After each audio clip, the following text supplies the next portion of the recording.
Poof. Hey, Chef. Hello there, all you good people. I need to turn this up. I can't hear. Can you hear me now? Yes. Can you hear me now? Sometimes using technology, I feel like a Verizon commercial. Can you hear me now?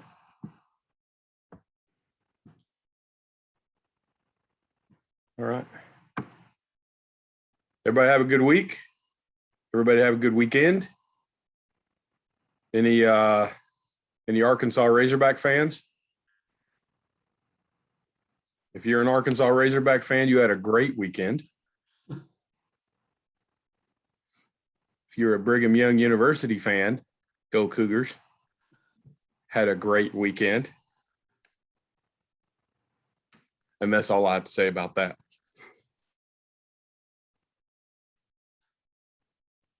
Okay, I've got 5:30. We've got kind of a lot to cover, but I want to jump right in with both feet. And so I want to go backwards just a little bit, primarily because of what we would have covered last week, were it not for Labor Day, before we would have cooked the filet. But this is an important discussion to have as we go forward anyway. And so let's go ahead and do this. And then we're going to learn about, at least visual, we're going to learn a little bit about peer review. I talked about this a little bit before.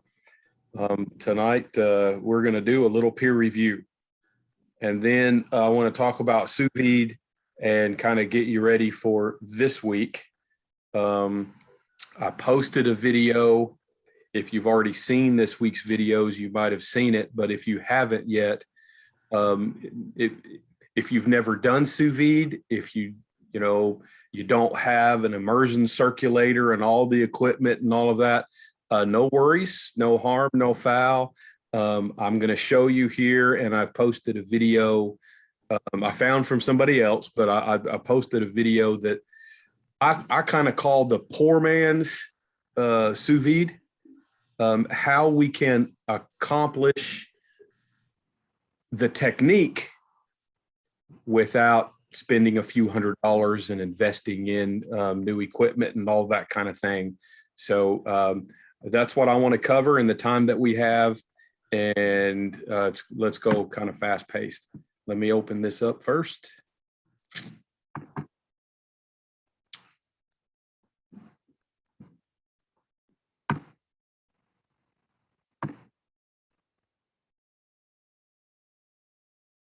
Well, there we go. This word's rather significant to us.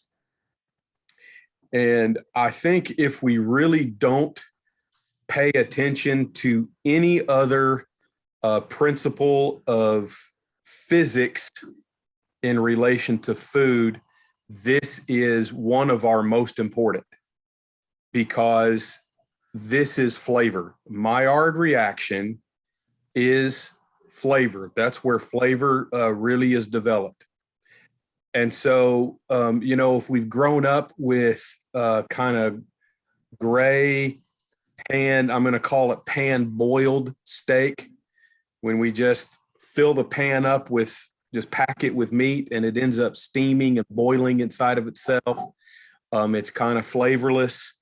And so as we get a little older and we start cooking for ourselves, we love mom and we love grandma, but we grew up on flavorless boiled meat. And then we start using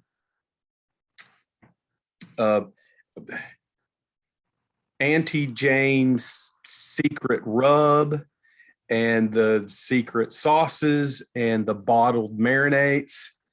And we end up flavoring food, meats, with those things, and we never taste the meat. We become accustomed to all the marinades and the spices and all of that. we lose the delicious flavor of just that filet. And where the flavor of meat comes from is this Maillard reaction. And here's the chemistry. And so you need to memorize all of this.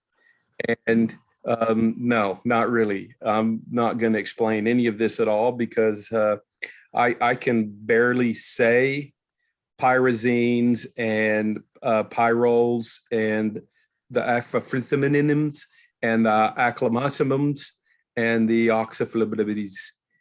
I can't say any of those words, so I don't ask you to say any of those words. I just want you to see and maybe visualize that what I'm going to talk about superficially is real physics. And even if it's superficial, understanding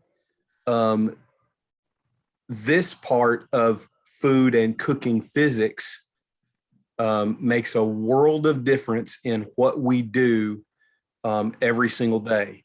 From baking a loaf of bread or yeast rolls to roasting a chicken to searing something on the pan or grilling something. It's all, well, if we look at kind of this number one up here, the amino acids, this is where the magic happens in this Maillard reaction. So amino acids is something that is related to protein. We all understand that, right?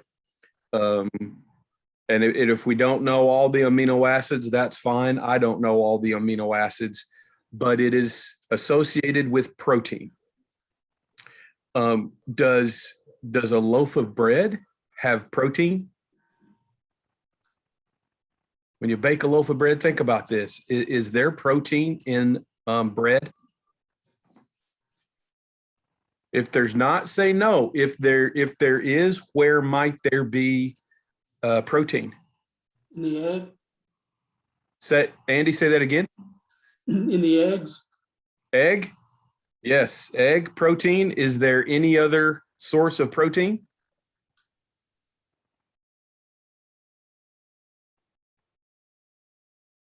So when we go to the grocery store and we buy the Martha White or the gold medal, or we buy the Great Value brand or the whatever brand we buy refined white flour. There's not much to that in the refining. The germ, the brand has really all been removed, and the only thing that's left is the endosperm of the grain.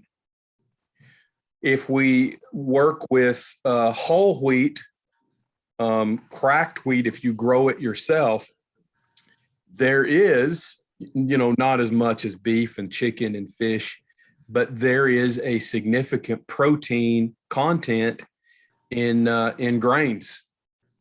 And so there is some protein in the wheat, not so much in the white wheat that we buy from the store, but in the whole wheat product, maybe there is a little bit more.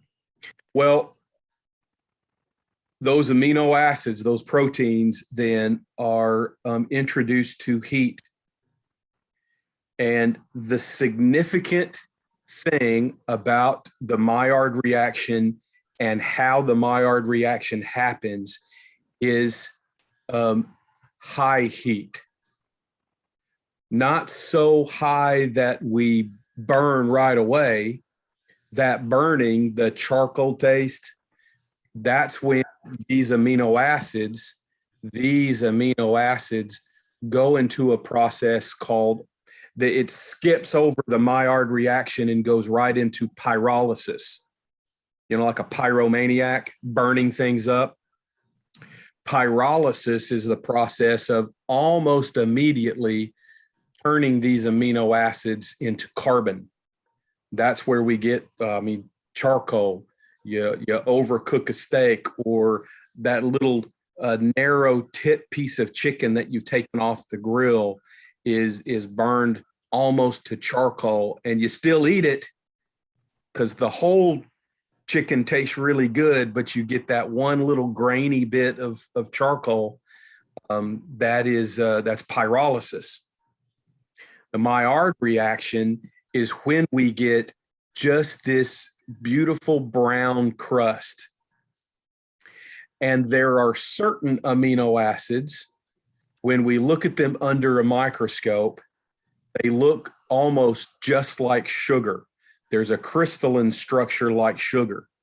And under the right heat, that structure breaks down just like sugar and caramelizes. That's where we get this brown color and the little crusting. When done properly, even a piece of fish that you might think typically sticks to the pan, most of the time that fish or the chicken is too wet. We haven't patted dry, or the pan's not hot enough. Sometimes we're a little scared of things and we don't want to burn it, so we turn the heat way down.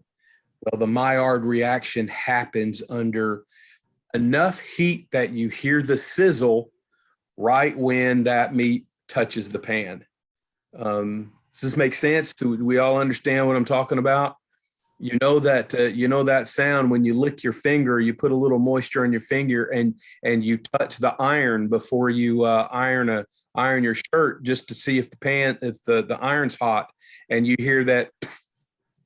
Or you put something on the pan, you put your fish, your chicken, your steak, your filet, and you hear that psst.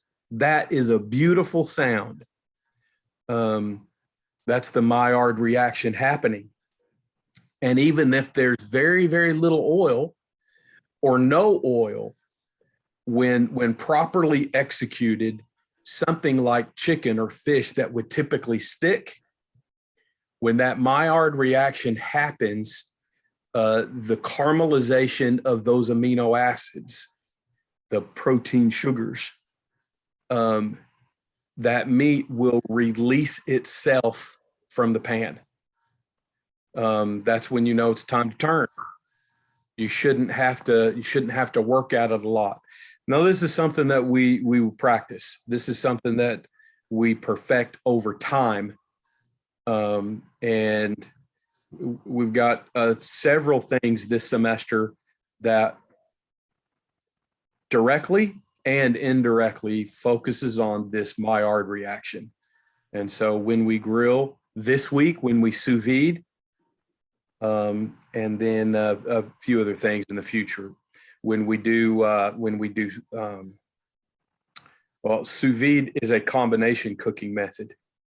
When we stew and braise, those are technically combination cooking methods because we're going to sear, employ the Maillard reaction, the Maillard principle, before we introduce all the big amount of liquid. So a blue, sometimes called black and blue, this is a fillet. It's been tied so it maintains a certain shape for plate presentation. But if someone orders black and blue for a fillet, I love this right here. I prefer this. So in a super hot iron skillet or a really hot, fairly thick stainless steel pan, this glorious and delicious crust. But all this in the middle is raw. I mean, probably still cold. To my liking, a fillet, that's some good eating right there. Yummy. Now, if I get colon cancer later in life, then I would probably repent. But right now, I love it. And When I cook at home, when I married my wife, she was kind of a medium. My father-in-law is well done. And so we've all kind of settled on medium rare, and I kind of do everything medium rare. But if I have my choice in a restaurant, for example, and I'm going to get a filet, this is the way to go. This past week, we also had Brussels sprouts. And those Brussels sprouts, some of you did a really great job of this. One or two of you might have gone just a little bit too far. One or two of you might have not gone quite far enough. This color is flavor. Now we hear that all the time about eat the rainbow, and we're not talking about Skittles. We're talking about, eat your colors, all the different colors of bell peppers and, the greens of the zucchini and green bell peppers and the different colors of squash and blah, blah, blah. This Maillard reaction, I'm referring to this kind of color. If you can see the cursor move, this kind of color, even on Brussels sprouts, this makes delicious flavor. Just steaming them, just popping them in the microwave in the microwave bag.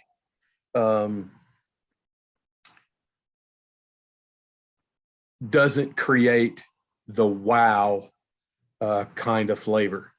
Let me put it in these terms, and I might have mentioned this to many of you in Food One. I don't know. So if this is a repeat story, that's fine. But when I was in China, I worked with a chef from Texas. I just went blank. I can't remember his name right now. Very well built, very, very talented chef. We were trying to teach this Maillard reaction to about 120 or so Chinese culinary students. And, some of the words we were using, the translators, there just wasn't a translation in Mandarin Chinese. And so this chef from Texas, a black man, it was a brilliant idea. He raised the cuff of his chef coat, and he conveyed this Maillard principle by simply pointing to his arm and just saying, yum, yum, yum, yum. And at first we were all, what in the world are you doing? And then with several of the chefs in the room, it kind of all clicked at one time, and we kind of started laughing. And the interpreter got it and explained what that meant. We want color. We want certain color development, and that color is flavor. And the color we want for these Chinese students was the color of that chef's skin. We want that on the lamb for the lamb stew. We want that color on the Brussels sprouts or the green beans or the whatever it is that we were doing. And that's where there's flavor without adding anything else. That's really true natural flavor. Then all we need is a little salt and pepper. And that little bit of salt that just enhances, wakes up the palate. That's all we need. Unless there's bacon in the Brussels sprouts, then we don't need Brussels sprouts at all. That's just my opinion in the whole deal. One of the reasons this past week that we did pomme duchets or Dutch's potatoes, a little different, right? I might ask you in a minute what you thought, but a different texture. But if some people did, some it wasn't quite, it was hard to tell. It is this caramelization of the potatoes, which is largely happening primarily from the egg first. It's the amino acids in the protein that is bringing out this Maillard reaction, right? Delicious flavor, delicious. Okay. So just before we move on, what's confusing? Are you good with this? It's just kind of a superficial overview, but this same Maillard reaction is what happens when you bake a loaf of bread. And that loaf of bread, you start at 425 degrees, for example. We've all seen those recipes where, put your dough in and start the bread at 400 or 425 for 5 minutes or 7 minutes or 10 minutes, and then lower the temperature to 325 for the next 35 minutes. And then you have a delicious loaf of bread that has that deep, rich, I would even, golden brown's not really the answer for really good bread. It might be brown. That's the Maillard reaction, even for bread, for pastries, for baked goods. Does this make sense? Anybody have questions before we drive on? It's all good? Good, we're gonna drive on. Okay, so here's the rules. Now, we're just completely switching gears. How do you like that segue? I've never tried a Segway. I'm too scared of tripping off of them. And so here we're tripping off of the Segway already. I've skinned my knee. Here's the just completely switch gears, changing the show. This is a moment that we can all stay muted. I'll give plenty of time. First, let me say, just for context, y'all know me by now. This is no different than in Food One. I don't really give attendance points per se.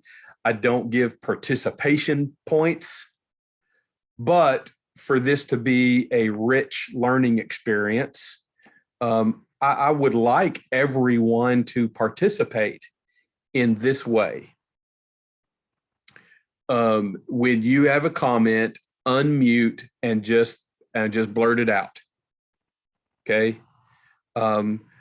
For this moment, I want us to get comfortable with.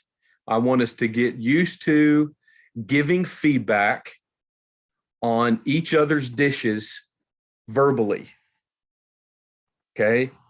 We are a society now that can be brutally honest on Facebook, on Twitter, in social media, when we're typing something and we sort of remain anonymous or blind.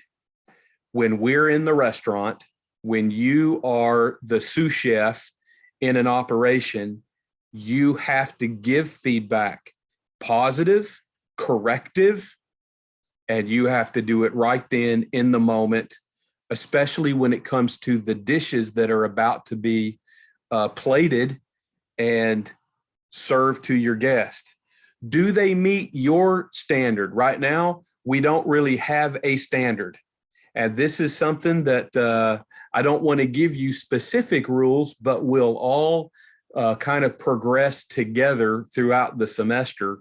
It will be amazing the very end whenever I show you some before and after, some of the plating that we're doing now versus some of the plating that you'll be doing at the end of this semester. Okay. We haven't really talked about plating per se.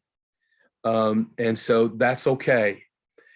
I want the comments to focus on really two things. And I put these two words at the top of each of these pictures. We're going to look at 4 pictures.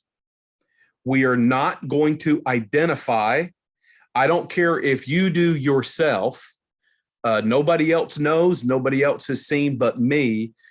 I am not going to identify whose plates these are. If this is your plate Okay. We are all learning together. We are all giving feedback to about the plate presentation. So now is a time that we start to develop thick skin, maybe, because not everybody may like what you did on your plate. And that's okay. I'm the one giving you your grade. And so if you've seen your grades so far, just like food one, I'll get a little tougher and a little tougher and a little tougher as we go throughout the semester. But I just want to keep that those statements said and try to keep that in mind. Nobody, please. First of all, I think we're all good with each other. I think this is a really great class, and I don't expect that anybody's going to be, whoever played that is just a dummy. That this is not attack of the people. This is not attacking each other. And none of our comments should be attacks in the first place. The two words that I have at the top of each of these, at least for tonight, is success or successes and suggestions. So we'll stop at a picture, and I'm terrible about this, but I'm going to do my best to shut up and stay out of the way while you kind of talk to each other. You can talk to me, but first I want to know what you think is successful about the plate presentation. And if you can identify some specifics about particular components of the plate that is a success, the sheen of a sauce kind of gives you an idea of the viscosity of that sauce. Is it a good sauce, or does it appear just in a picture that it might be a little runny or, not tight enough, or blah, blah, blah? Is there great color combination? The use of line and form, is it very artistic? I want you to think in those terms, and I would like your feedback to be in those kind of terms, not, oh, I like that, or that looks really good. What looks good? What do you like about it? Make sense? Suggestions. A key component of your work as a leader in a kitchen will be correction. And our correction, when I correct a plate presentation, I always go into it first and foremost. I get it. Not everybody sees what I see. You're not in my head. I want to see what's in your head, what your eyes see, what you put on the plate. And how do I take that and make it a little bit better? Do I move a component over to another place? Do we stack something? The plate is nicely presented, but needs some more height. I would suggest blah, blah, blah. Does that make sense? Rather than, I just don't care for that.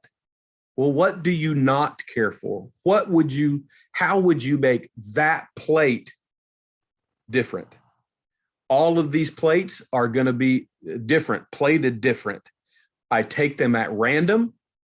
I didn't handpick, this is a great plate and this is not such a great plate. We're going to see all different kinds. For this week, we have 2 plates from our first week, the chicken, pasta, carrots, and we have 2 plates from just this past week, the filet, Brussels sprouts, and the pomme de chaise. Okay. So I'm going to advance to our first plate, and I'll shut up for a minute. And the first brave soul, just unmute and dive in, dive away. I'm going to avoid feedback until it sounds like we're all done, and I'll throw in some 2 cents. On your mark, set, go.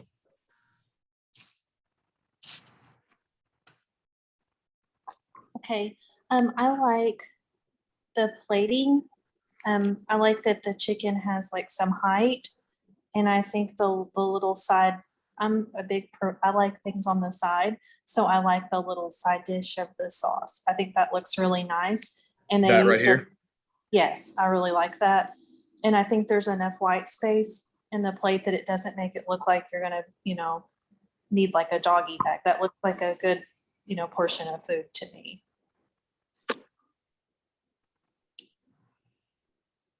I love the height of the chicken. I like that height.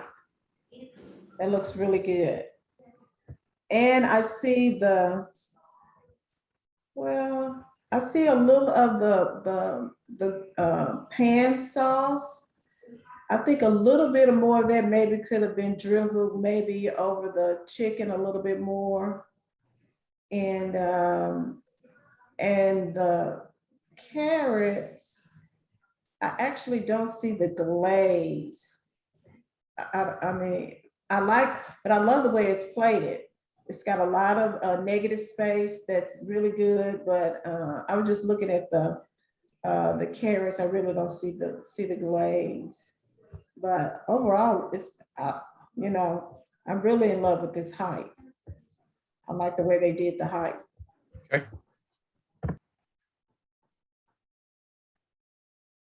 Anybody else have anything to add? I like the color contrast, which the silver brings to the plate along with the orange. And the pasta looks shiny and good.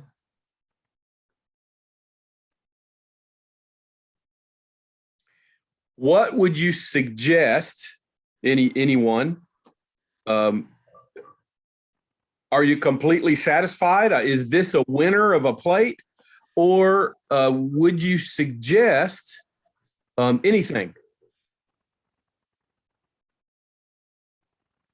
Well, like I said, I had suggested maybe some of the pan gravy kind of drizzle over the chicken. That would be my only thing.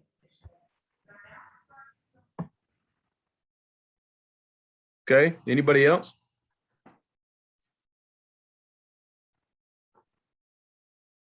Okay, let me, I'll comment just a little bit, and maybe this will comment on everybody else's comments. So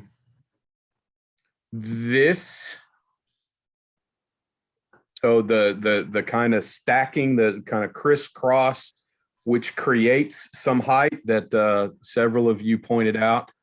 Yeah, that's very, very nice. Okay. You're going to hear me say this a lot whenever I give feedback on plate presentation. One of my suggestions, again, I'm going to say this a lot, especially tonight.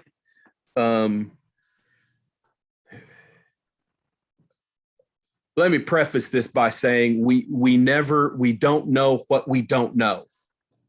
And when it comes to food and when it comes to the artistic side of food, plate presentation, we are heavily influenced by what we've seen all of our life. Okay. And so there are three, I beat things up. Y'all know that about me. There are three unfortunate souls that you're going to hear me reference a lot. And that's going to be Denny's, Cracker Barrel, and the cafeteria. Okay. And so whenever I talk about Cracker Barrel plating, when I talk about cafeteria plating, I'm referring to, I lose my cursor all the time. I'm referring to compartmentalization.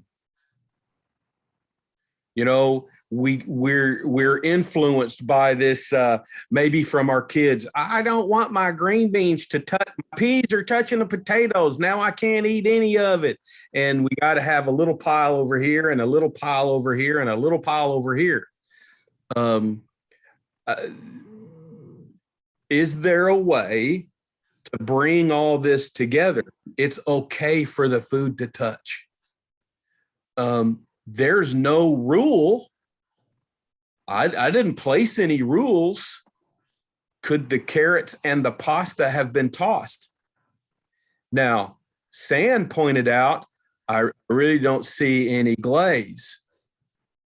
That's not a bad thing. Maybe the person that created this plate didn't want any glaze on it in the first place, or it's such a light amount of glaze. You know, we have the savory of the sauce, we have the savory of the chicken, we have a little bit of bland that balances stuff with the pasta. Do we want real heavy sweet? Depending on the time of year, the carrots could be sweet enough. Blanch them, a light little boil, and then, chill them, and then just toss with butter. Let me reemphasize. I give you recipes each week, not with the intention of you following those recipes each week. I want you to pay attention to the directions in those recipes each week, as those directions give you. So some of us need the visual of the video. Some of us just are okay with the text, and the directions of those recipes are gonna, embedded in there is the cooking method, right? And so, if I give you zucchini and red bell pepper as part of your lab for, a particular week, I don't care if you use it. If you don't like it, you don't have to do it. You can do something else. I'm not going to provide you anything else, but the main thing each week is, what's the cooking method for this starch? What's the cooking method for this vegetable? What's the cooking method for this protein? How am I, what kind of sauce am I doing that's accompanying this plate, this protein? That's all I want you to focus on. So, some of you in the hall or in an email or a text observed that the specific recipe gave you something a lot like a gravy, not the pan sauce that we did at the end of food one. Well, just visually, I see something in here that looks a little more like the pan sauce and less like a thick gravy. That's great.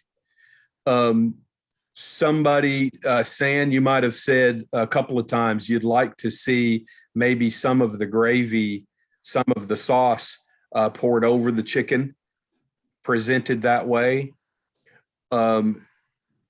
If that's the plating that you would want to remove the side dish of sauce, kind of one or the other. And so I'm really good with having this here and no sauce on the plate. Then your guest can control how much sauce they want to put there, versus having some side sauce and having some on the plate.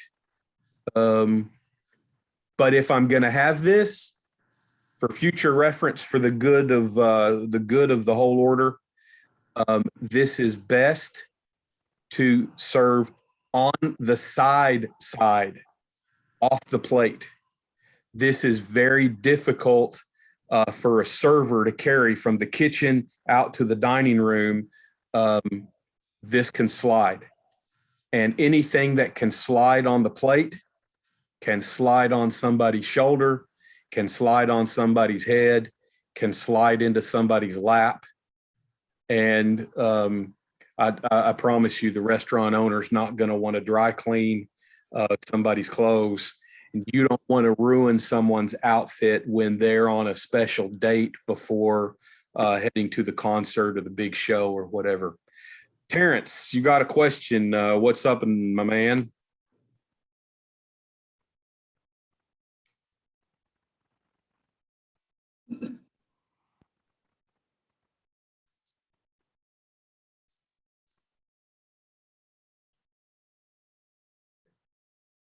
Can't hear you.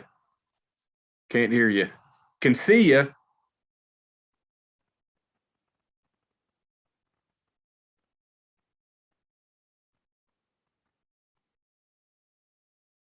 Now you're on mute.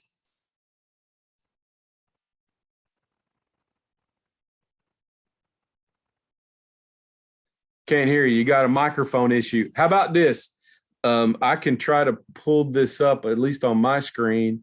Type in, open the chat and type in your comment or question.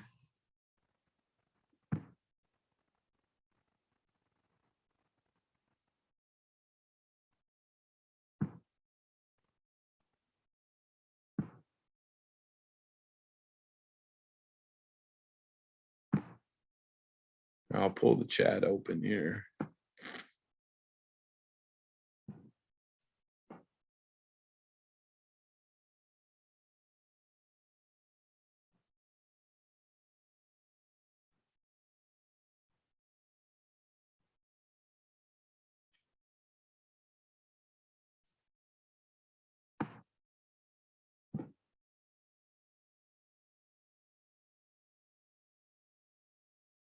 You send it? Okay.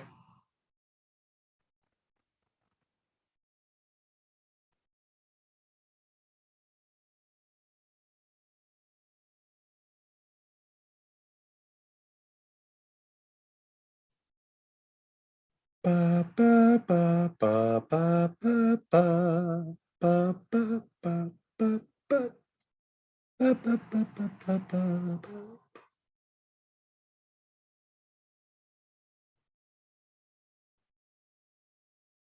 Roop.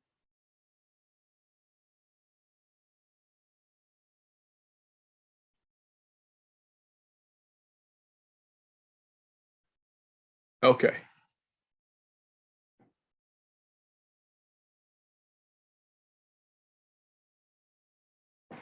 Okay, Terrence, I'm glad you said that.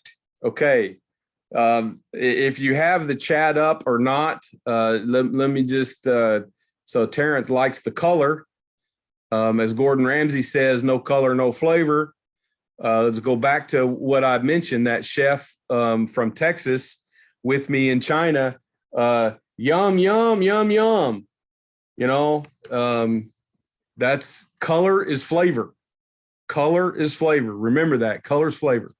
Okay. Terrence wants there to be more food. Okay. Let me say a little something about that. Okay. Again, we are influenced by our lifestyle. We're influenced by the places that we go. And especially in this country, we want perceived value, right? As guests, as customers, as consumers of products, I want the greatest value for my dollar. And unfortunately for us, and high-end plating, gourmet, high-end food, the primary influence in this country is your great value is a plate full of food. We go to the Sizzler. I just dated myself maybe a little bit because I don't even think that restaurant exists anymore. But y'all don't know that. Terrence, thank you for the courtesy laugh. I appreciate that. We don't hear you laugh, but I recognize you stroked my ego just now. I appreciate that. So good stuff. But the Sizzler, the Chuck-A-Rama, the Golden Corral, I think I've never been to a Golden Corral, but Ryan's, aren't those places? I know, man. I've never been to a Sonic. Come on, I like good food now. The hot dog's not good food. It's just not. And so we can argue that offline after class. Isn't Golden Corral kind of one of those you pay a fee and then you've got the feeding trough? Yes, and it's gross. Well, see, it's gross, first of all. So there you go. But My opinion, anyways. Very gross. It is pay one fee and then load the feed bag and just pile as much as you can on the plate. We are not doing that kind of food. And so think about while we're only plating one entree each week, put that one entree in the context of a 4 to 6 course meal. If that's the case, this is a almost perfectly plated dish from the context of the amount of food on the plate. Make sense? The breakfast buffet. Well, Terrence, whenever you get a little further into school or you jump into this industry, you'll be going into the restaurant at 3 o'clock in the morning cooking the breakfast buffet. You won't be eating at the breakfast buffet anymore. So just remember that, pointing that out. Sorry about that. Let's drive on. Does anybody have anything else to say about this plate?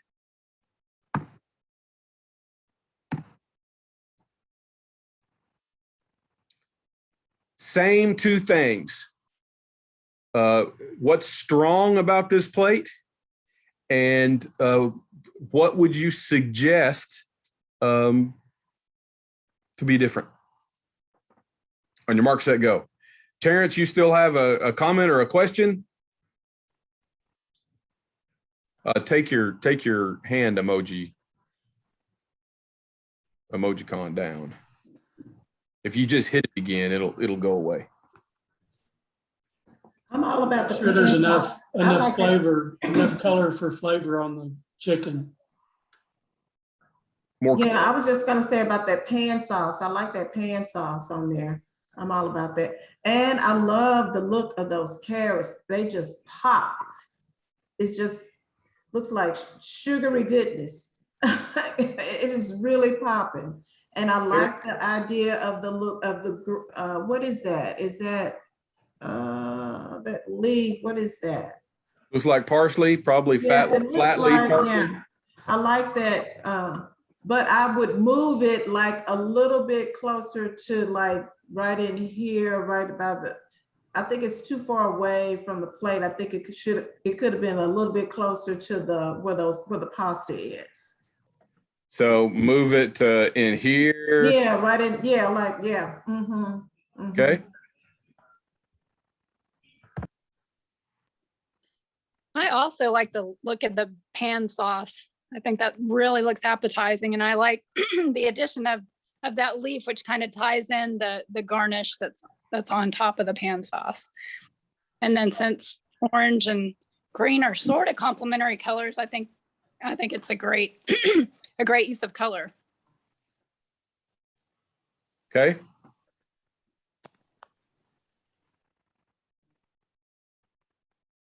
I also like how it's presented, how it's like you get ready to serve somebody. I love that. I love that.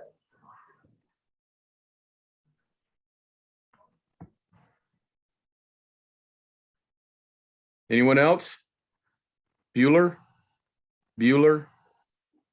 Bueller? All right, because everyone else has commented about this, I'm gonna comment on one thing, one aspect of this plate. I would still, okay, maybe two, maybe three. I don't know. Let me echo what I said from the previous plate. Okay. You'll hear me say over and over again, we have a little stacking, we have some food that touches, and then we have compartmentalization going on. Okay.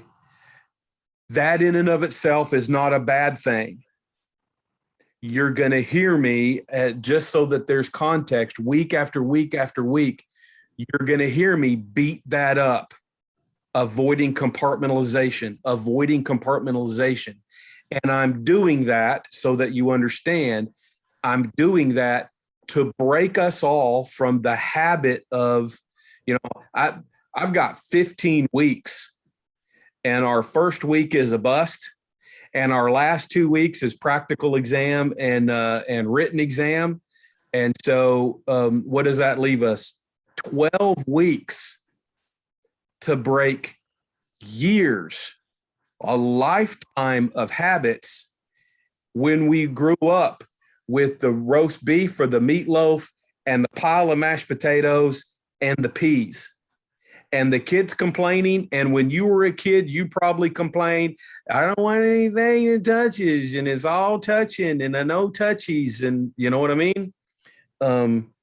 We have to break ourselves from that in order to be really effective with some high-end plating. And so I'm going to beat this up a lot.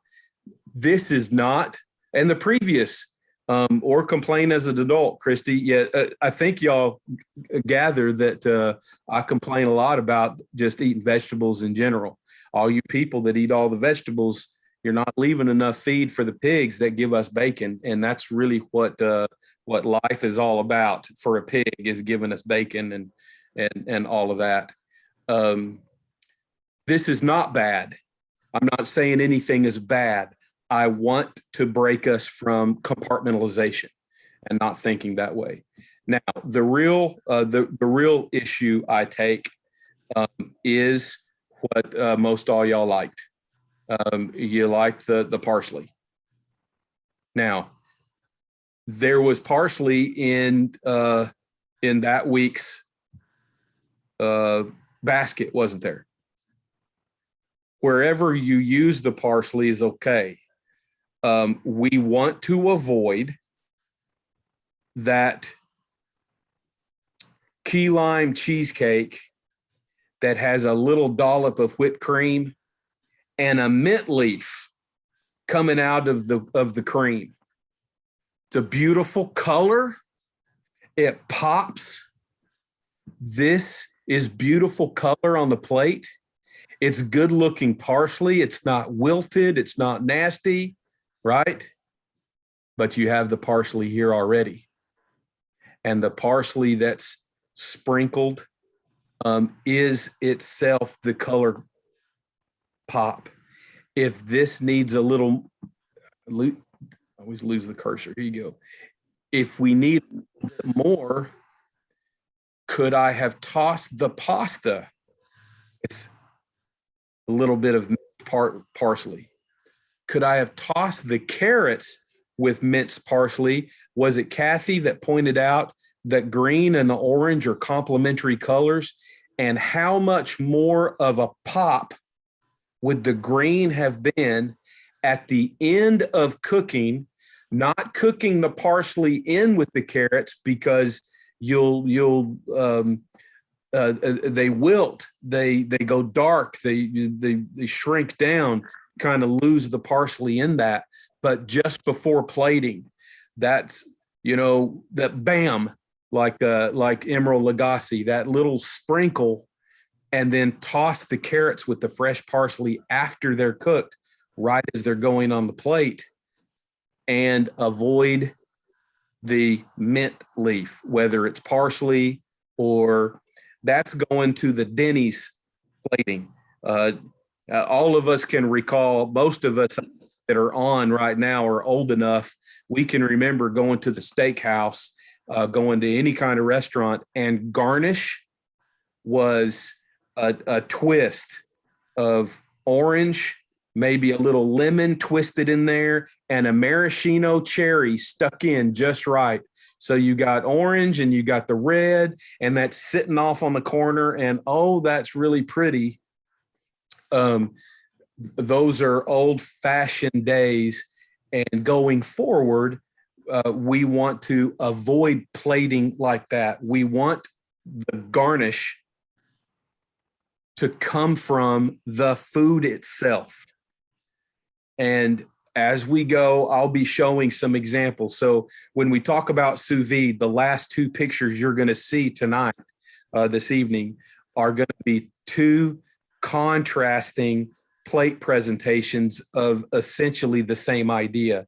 And I think you'll get an idea of what I mean. Anything else that anyone has burning to say about this plate?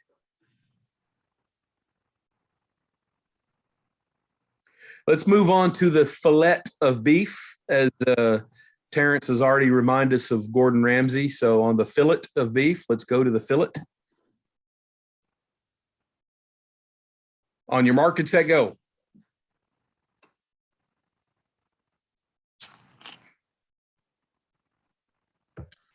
I think that maybe the steak could have been like sliced, where you could have seen, you know, how it was actually prepared, and then maybe instead of so much of the pan sauce gravy, maybe kind of zigzag it across the slices, maybe.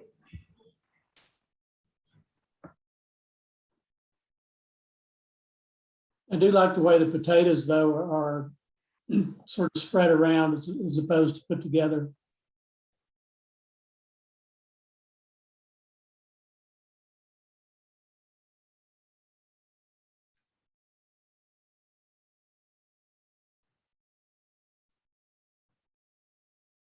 Anybody else? And I think like you said, it is compartmentalized. It's kind of everybody's got their own section, and it could have been a little closer together. Okay. I think there was a little bit too much negative space around the potatoes. Could have come in a little bit closer. I like the color of the Brussels sprouts. That's what I was gonna say. I like the color on the Brussels sprouts. Mhm. I wish there was more bacon and less Brussels sprouts, but you know, I didn't make those comments anywhere like that. Try to imagine. Oh, I'm sorry. Is there anything else from the peanut gallery that y'all like to say on this plate?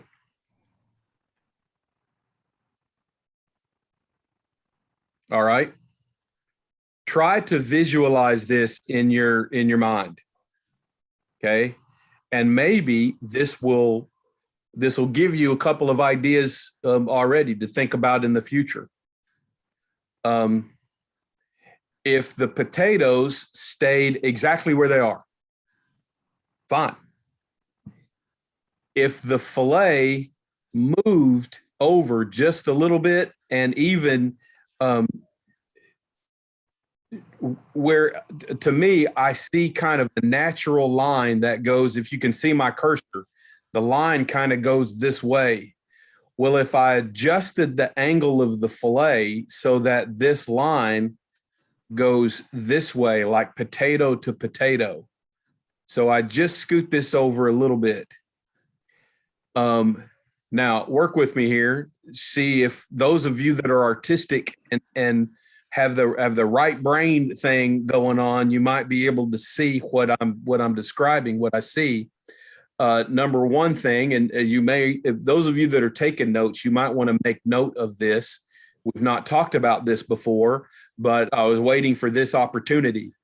In classical cuisine, in classical high-end cuisine, generally, the chef, when you go work in a restaurant or you work for someone else, the chef always has the right to change the rules and do his or her own thing. But as a general rule, in classical cuisine, like this application, like our filet à poivre, where the protein and the sauce is prepared in different vessels or at different times, that sauce is presented under the protein or around the protein. In classical cuisine, when the protein and the sauce are prepared in the same vessel, an example might be the braising and of a pot roast. You know, those juices become a sauce, but really the roast and the sauce are prepared at the same time. It's just the sauce might be tightened up a little bit before it's presented. That's when we present a sauce over the protein. Again, we're influenced by where we come from and many years and lifestyle. And in Arkansas, especially, we cover everything with white gravy or with brown gravy. We put gravy on top of everything. And so Sans comments earlier about putting the sauce on the chicken. Do you remember our first picture? All right. Now do we see? I was waiting until now because I already knew what pictures are coming up here. I was waiting until now to make that comment. The chicken was fried, the sauce, it might have been done in the same pan, but the chicken was done and put off to the side, and then the sauce was made. When you make your Sunday after church pot roast, then, you know, really the sauce and the meat are cooked together, and the meat comes out, it's already finished. Your vegetables might come out and you finish that sauce. That is the appropriate time to put your sauce over on top. Terrence points out that, and I agree, the shallots look spot on. They're not all, you know, they're not burnt, but they're also not opaque and still undercooked. So very good job on the doneness. Now work with me. Let's go back to my suggestion, keeping the potatoes exactly where they are, adjusting just slightly the angle so that this line, can you see that with your eyes? Make that line from here to here. Just scoot this bottom end over with the sauce underneath the filet. And this amount of Brussels sprouts on this size of filet, put those Brussels sprouts right on top. You're welcome. And all of this, I mean, almost half of the plate then becomes negative space. And what do you see? What your eyes will actually more than likely go to the Brussels sprouts first. The pop of color, and if the pop of color is also the height, that's the first thing your eyes are going to go to. We'll cover this more as we go throughout the semester, but one of the things we're trying to accomplish with plate presentation is controlling your guests' eyes, the focal point of the plate. What do you want them to see first? What's going to pop on the plate? We eat with our eyes first, and then hot food needs to be served hot because we smell the food next. And so those two things have to be really, really spot on. Anybody have anything else to say about this plate? No? One more, last victim.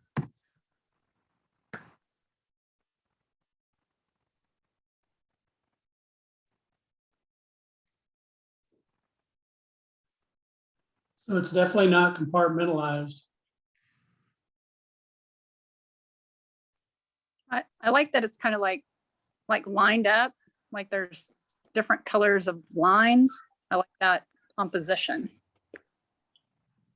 You clearly see 3 lines in a row.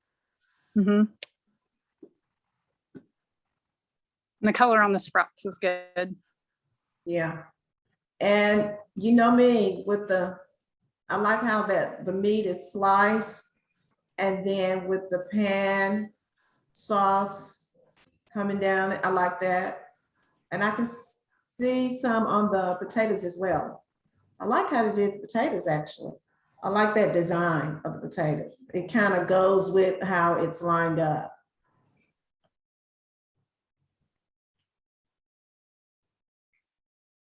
Anybody else? I think it could have been more centered to the plate, I think. it come down just a little in the center of the plate.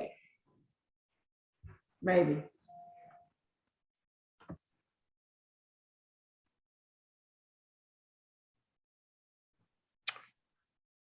All right, let me point out a couple of things. Whole Brussels sprouts versus those that are kind of cut in half. They eat a little better if they're half. That's not a showstopper. I'm just kind of making an observation. And not to be contrary with anybody, but and I know this is not baking and pastry class. And we may need to, learn how to use piping bags and the right tips if we're going to, we really do want to avoid, so let me go backwards. This is really, really nice. That kind of use of whatever tip and bag and however that was done. Again, I'm just talking about the food, please. Y'all don't take offense, whoever's plate this is. The first thing I see is a little white doggy do. That's what I was gonna say. It's my plate, so I don't care. But Okay, I thought they looked like those poop emojis, and I laughed until I cried making them. That's what I was like, okay, this maybe not be the right tip, but that's the only one I had. So that's fine. We work with what we have. We're all learning, but just out of fairness to everybody and everything, Christy, I did know it was yours. So I'm always lying whenever I say I don't know whose plate this is. But notice, okay, we talked a couple of plates ago about letting the food garnish itself. Especially on sometimes colored plates work to our advantage. I think the potatoes here should have been cooked a little longer, and they would have caramelized a little more on the outside, and you would have had some this kind of color even on the potatoes.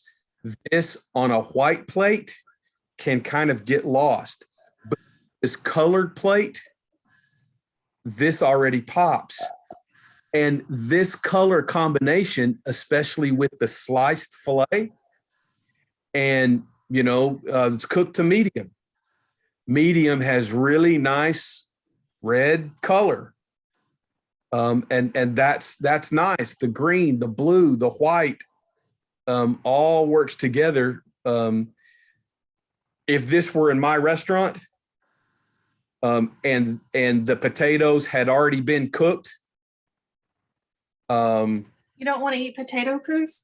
No, we probably would have already gone with it. I would have said more sauce on the plate. And I would have stuck with, again, all of this sauce presented underneath the plate. Now, if I have a little pool of sauce all the way around, all underneath here, and I present the filet and the potatoes on that pool of sauce just over here, I think offset, not everything has to be in the middle of the plate. There's good placement right here. The nice 3 lines. There you go. Those few little things. Anybody have anything else? So my potatoes look like the little dog. Little doggy drops? But I didn't have a piping bag or tips. So I had to improvise. Well, if it means anything to anybody, you're not going to have to do that again this semester. And the only time you're going to see these kind of potatoes again is if it comes up on a menu in Food 3 and Food 4. Those menus change every semester, and sometimes mid-semester the menus change according to product that we have and blah, blah, blah. So unless you really like them, the taste of them, and you do them more at home, you probably won't see these again. It's a little. I do really like them, and would love to create. Whoever did the prior plate. I think those look really cool. I agree. I wish I had that, And that little taste, so, piping tip because yeah. those are real pretty. Yeah, I think that's cool. Okay, Maybe okay. We got a lot to cover. And now we got to cover it really quick. So let me breeze through this kind of quickly. You'll see, if you haven't already, the few videos that are included in this week's lab stuff on sous vide. Sous vide is literally translated to mean underwater. That's kind of what the word sous vide means. So it's water bath.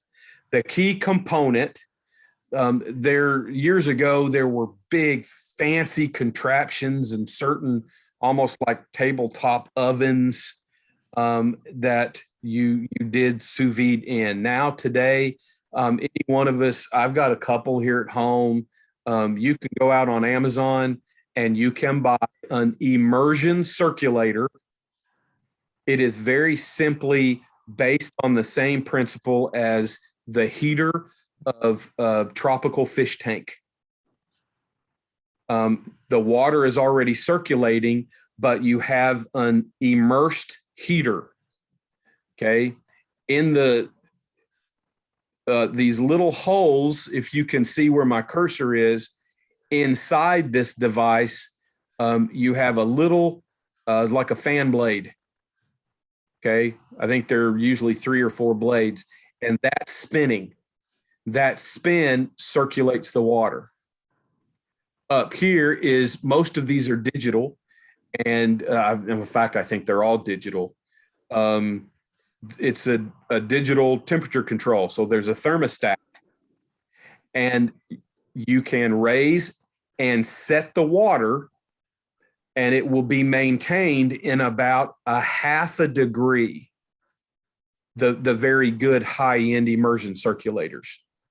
The 100, the probably $80 to $140, $150 immersion circulators that you're going to get on Amazon.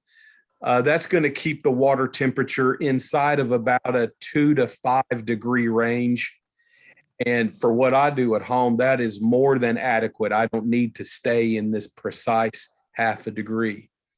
But you set the temperature of the water, and being immersed in water, your food product is evenly cooked all the way around, and it's held at that temperature. Once it reaches the temperature, just like the water, it stays at that temperature. You can cook a steak, you can cook fish, chicken, vegetables, boiled potatoes. You can cook an egg and hold it at a constant temperature for hours. And so in some restaurant applications, this allows me to okay, I'm going to type it here so just we get it right.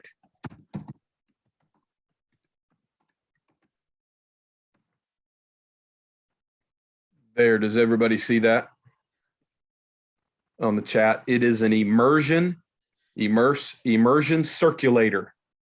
And if you just Google, or if you Google it, if you just go to Amazon and you search for an immersion circulator, you're going to see dozens, ranging in price from about, I wouldn't get anything, not that I'm judging just the price, I wouldn't get anything under about $80, $85.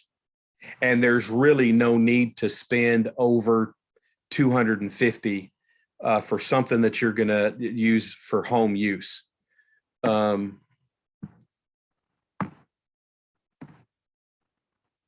important component, because you are going into a water bath, is vacuum sealing. Now, obviously at the culinary school, if you haven't seen already, you will before you graduate. We've got some big high-end vacuum sealers at home. In fact, I use this same brand. You can go to Walmart and get a Food Saver brand vacuum sealer is very economical. And San, is yours a Food Saver? Is it that brand? There's a lower end brand at Walmart. I would kind of steer away from it. I've got 2 upright freezers that are packed to the gills, and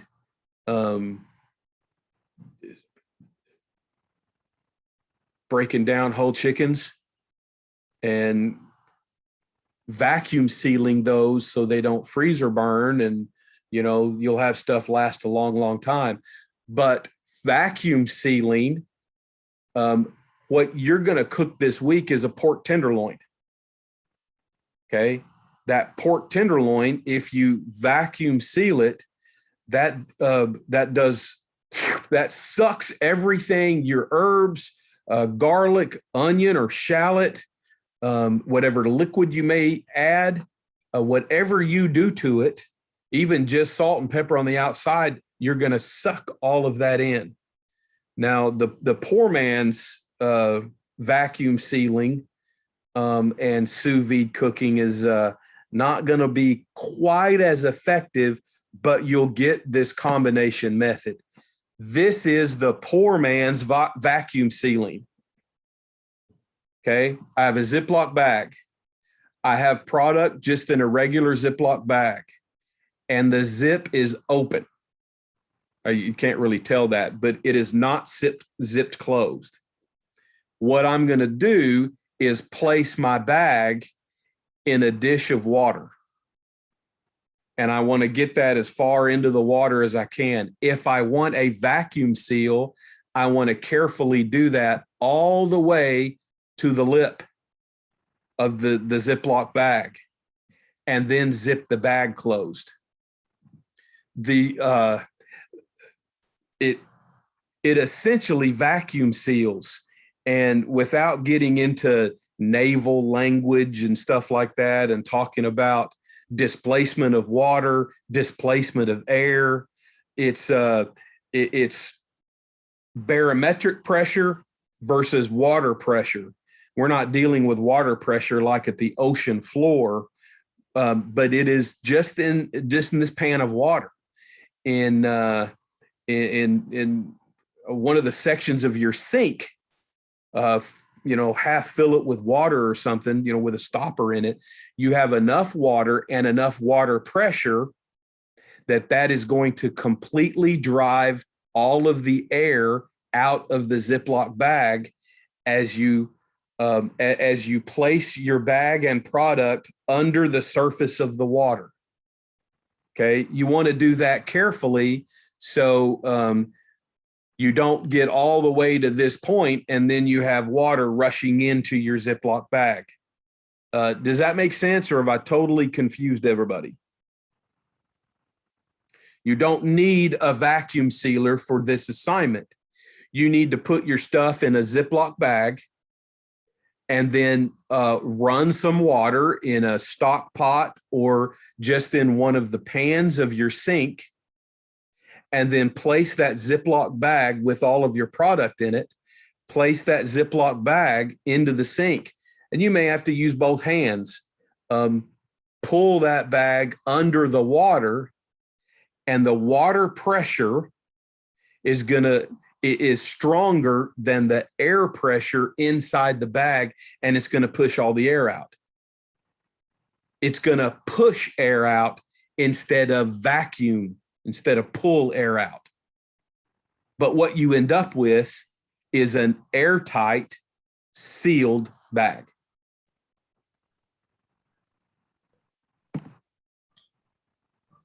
Now, you can see here a pot, an immersion circulator, and didn't have a vacuum sealer. I'm doing the whole thing in a Ziploc bag.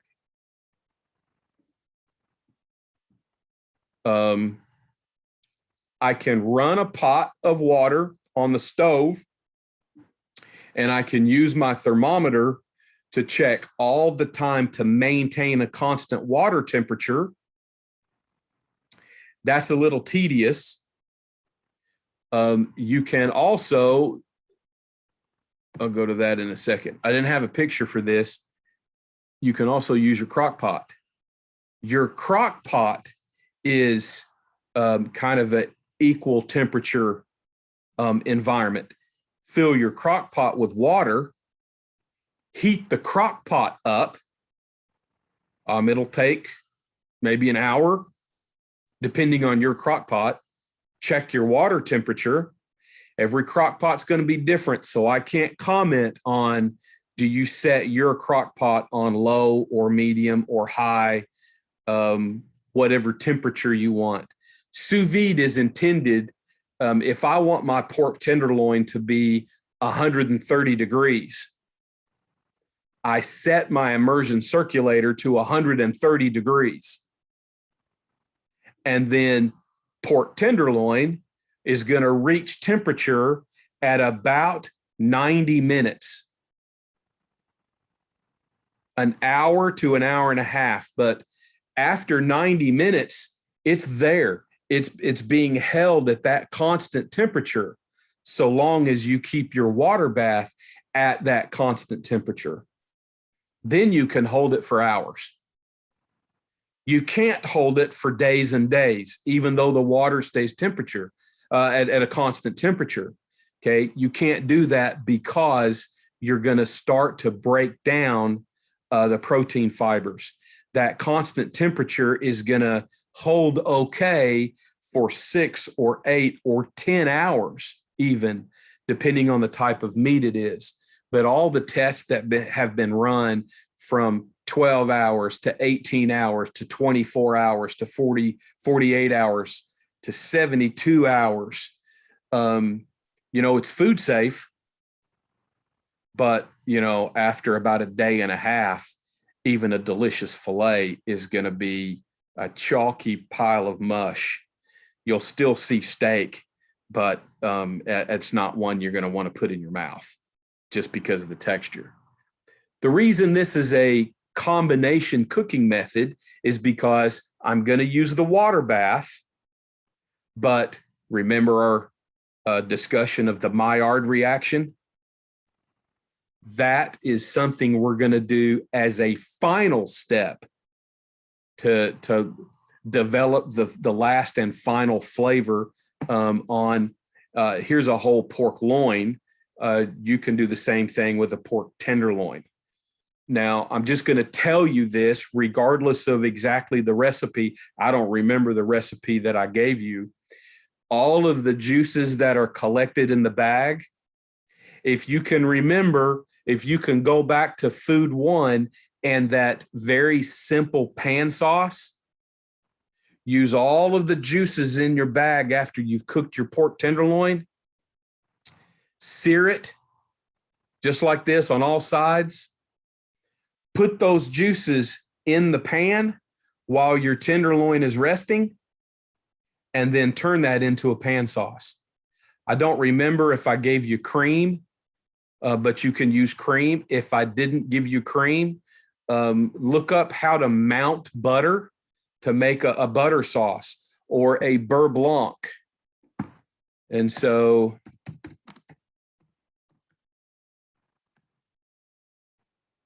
there's a beurre blanc. If you don't remember key terms from before, I don't remember if we had this in key terms, but you'll use those drippings and reduce it, and then turn the heat off, and you'll start adding pieces of cold butter and swirl and mix it in, and you get a rich, velvety butter sauce to go with your pork. And I mean, come on, Food 2 has just got to be the worst class that you have in all of culinary school.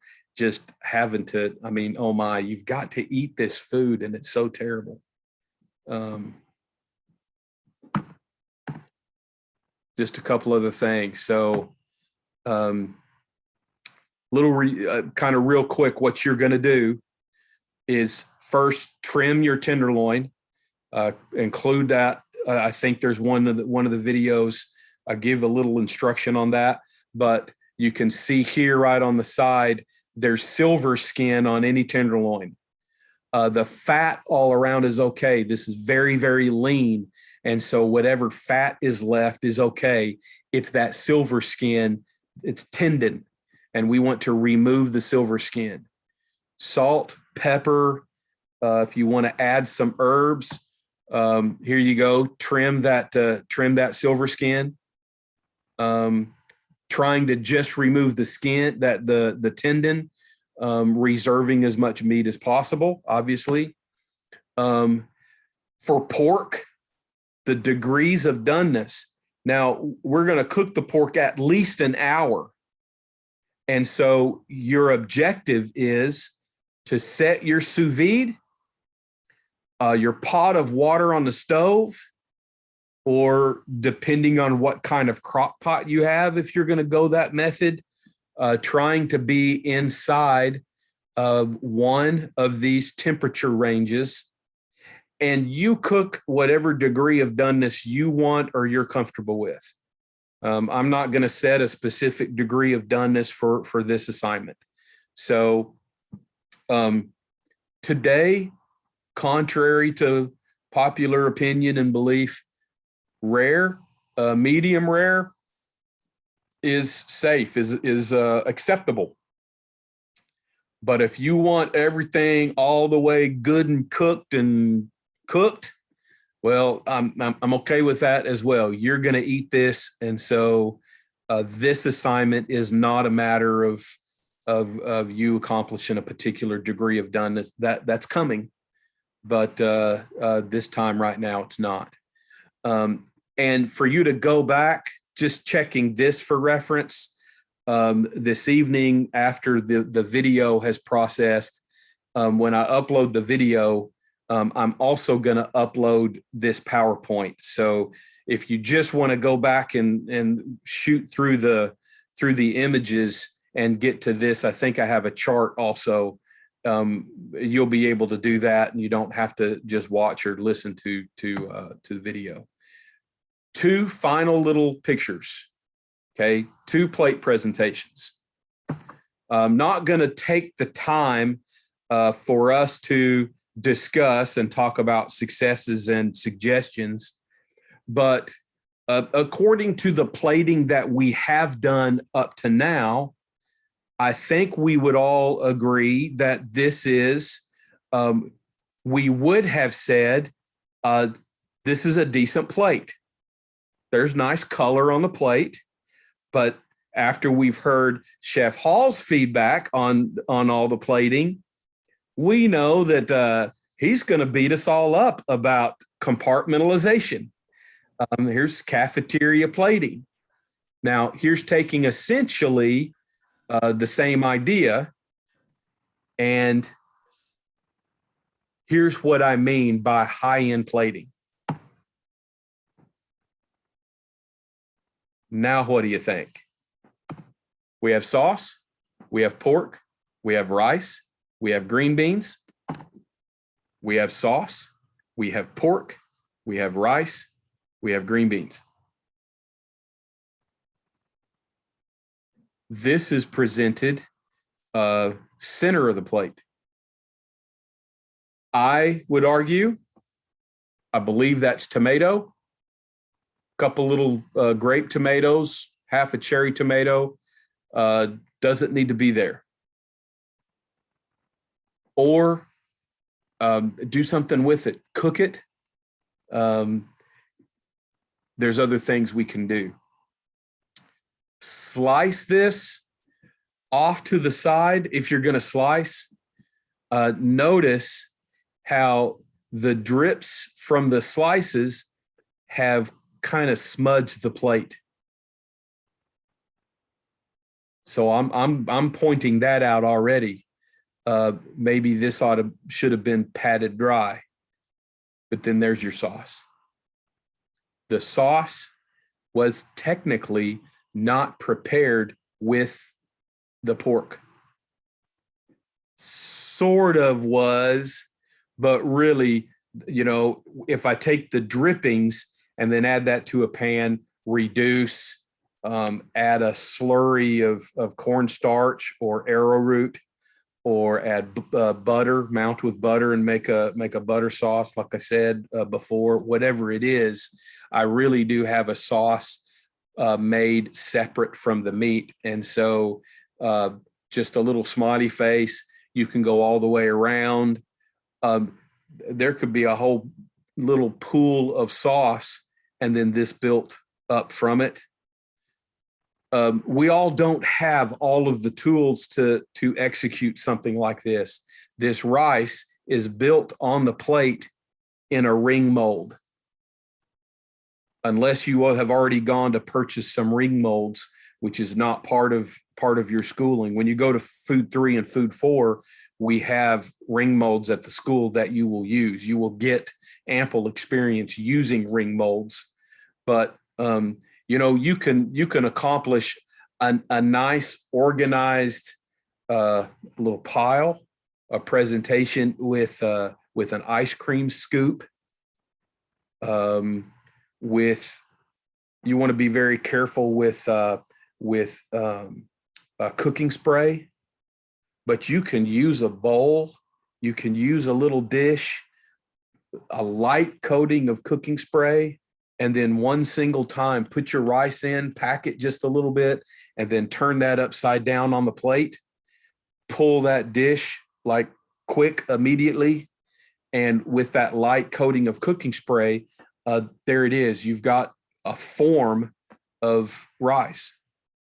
Now, if you use a heavy coating of cooking spray, you're going to see that coating of cooking spray on the top of your rice when you turn it out. So keep that in mind.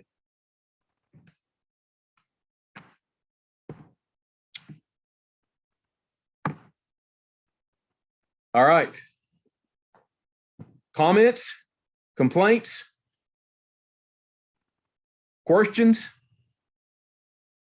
compliments. The compliment desk is now open for business. Plating, start thinking color contrast, colors that complement. Complementary colors and contrasting colors are both eye appealing, contrasting in an appealing way. Variations in the texture of the food. Like the plate that we saw earlier. I don't think we mentioned who it was, so I won't. But the fried chicken, crunchy, on the soft pasta, soft. Variations in texture, variations in height, or creating height on a plate.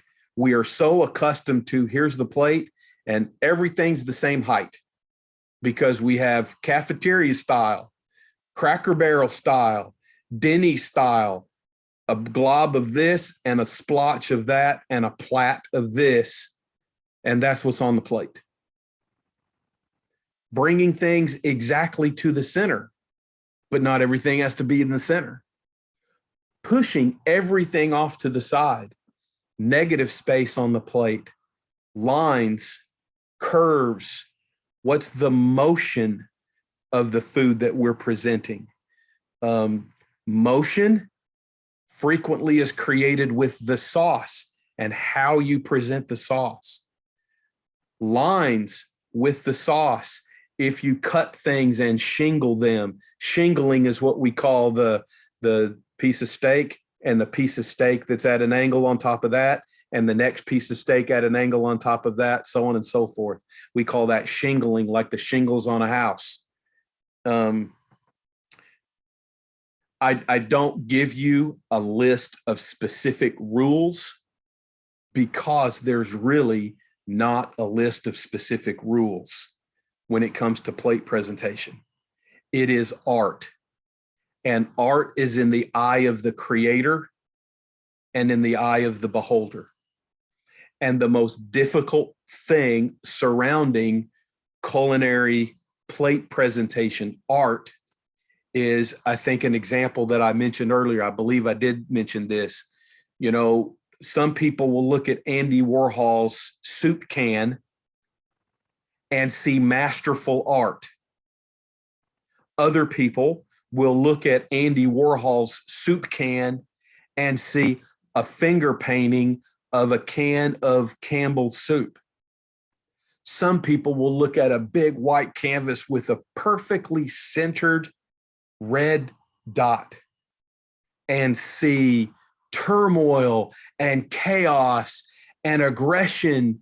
And some people are going to look at that and they see a red dot. That is the challenge with culinary arts. I want to remind you as we go forward with every single plate presentation that you send me, that we talk about in class, there's going to be success and there's going to be suggestions. There will always be suggestions because we all look at art different. And I want you to start getting accustomed to being in the sous chef role where you have to say, this is a good plate, or if there's room for improvement, how would you improve that very plate? We have to roll with that plate, but what would you do different?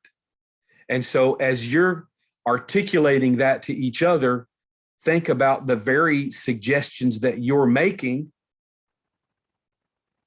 and apply that to your plating next week and the week after and the week after. Clear as mud? Any questions from anybody? Any comments?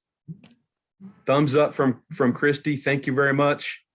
I've kept you 5 minutes over, but San knows from our summer class, our summer food one, we frequently ended up saying, what would it be? 45 sometimes, because there's great discussion and we can. Easily. Yeah, easily. I'm going to have another class to jump onto. Well, I've got time, but we can't go 45 minutes over, but I'm happy to answer any other questions or if there's something you're unsure about. So is it best to get that circulator for this? You know what? If you don't have an immersion circulator, Ziploc bag and go the poor man's method. I don't want anybody to get out on the Amazon and try to overnight something, or I don't think you're going to find an immersion circulator at Krebs Brothers, at Aimco. I don't think you're going to find one in our local restaurant supply stores. You might, I would be surprised. If you want to get one, fine. But I provided that. What I want you to get the experience with is the vacuum sealing, whether with a vacuum sealer or using the water method. Cooking in water. Sous vide simply means underwater. But how do we know if I don't have a thermometer, how do I know how hot my water is? Where's your thermometer from Food One? Where's your thermometer from your knife bag? That's part of your uniform. If you don't have, Oh, I have one. Oh, okay. I guess I hadn't looked. you just told on yourself. We're all going to laugh at you behind your back. We'll wait till we're all off and Oh, so I have send one in my emails to bag. each other. I You've had got- looked at everything. And Okay. if you didn't get one, last semester, then I'll go back and look in my bag. I didn't look at everything. $4 at Walmart for a thermometer, Okay. Oh, then $5 or whatever, is much better than going out and then spending $100. Okay, then I probably have it then. I just hadn't looked at everything in my bag. I was just getting the knife out. That's all I've been using, the knife and the probe, sharpening. That's it. Well, and as the rest of your class, Christy did the online food one, Andy did the in-person food one, but we all remember that in food one, we used over and over and over again was chef knife and a little bit of paring knife. That's it. That's Even all when we I've cooked the done chicken, there.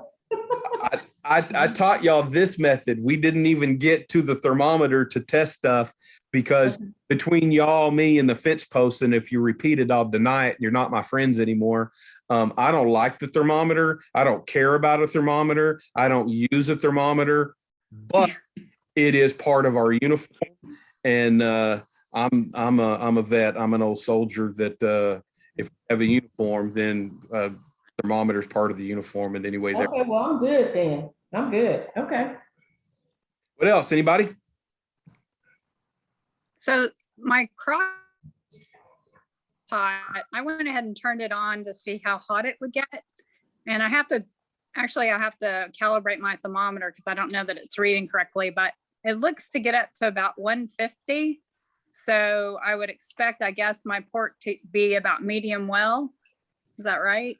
If you wanted that done, now, unfortunately, with something like a crock pot, you are not going to have enough temperature control to turn it down 5 or 10 degrees or turn it up another 5 or 10 degrees.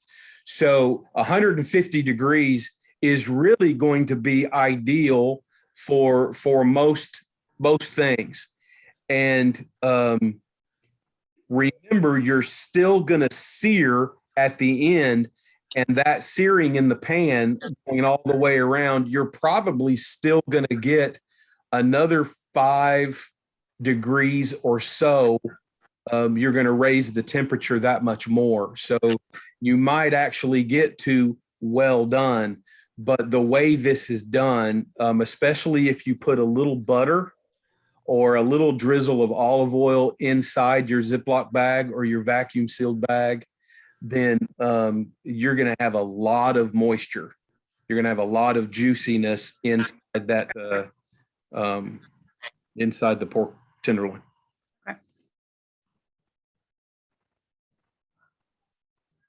Okay. Okay. And one quick question, because you know I worked ahead. Uh-huh. Uh-huh. On the kitchen math, were we doing costs? The purchase unit divided by the recipe unit, we're not rounding up or anything, are we? Got to go back and look. Which week was that? Week 7. Because that's costing, isn't it? That's in dollars. Yeah, like one is $258 for the price, but the unit, the recipe unit is $448. You're rounding to the hundredths. Okay. Change. So if your answer is 5, Mm-hmm. like $5, Mm-hmm. then your answer really needs to be $5, 5.00. Okay. Is that what you're asking? Yes. And if your answer comes out $4.95, then you just express that as $4.95. Okay. Your answer comes out as 495,732, then you really should express that as $4.96. Okay. Because that 4.95732, you're rounding to the hundredths place. Mm-hmm. What about when it goes to the cents, like 0. That's what I mean. That's the hundredths place. Hundredths, Okay. 2 places past the decimal. Okay, so we go into okay. Yeah. Okay. So if your math comes out, 4 or 5 or 6 places, you're just looking 3 places past the decimal point. Okay. Determine how you're going to round up or round down. Okay. Thanks. Got it. Anything else? Thank you, Chef. Thanks, Chef. Everybody have a good night. Enjoy the pork. This is every week I say this is one of my favorites. All this semester I've given you some of my favorite foods. And next week, ribeye, compound butter, something to wet your whistle. There's the commercial to commercial to be here next week. Y'all have a Bye. good night. Bye, Bye-bye. thank you. Thanks, Jeff.